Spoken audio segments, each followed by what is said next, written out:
এই মজার কথা শোনো, মজার কথা, এদিকে তাকাও। অনেক মা ছেলের প্রশ্ন করে, আমি তোরে এত কষ্ট করে লালন পালন করলাম, আর বিয়ে করার পরে বউ তোর আপন হয়ে গেল। এরকম একটা কমন প্রশ্ন আছে না নাই? দেখ, চালাক ছেলে মারে উত্তর দিছে, মা তুমি মা ডাক শোনার জন্য জীবনে কি কষ্টটাই না করছো।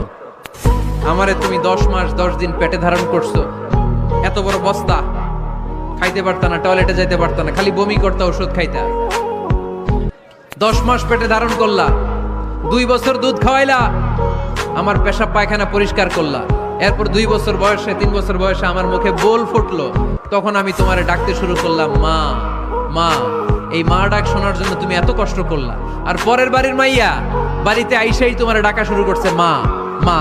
তো যেই লোক তোমারে মা ডাকে, তারে আমি ভালোবাসবো না কেন মা?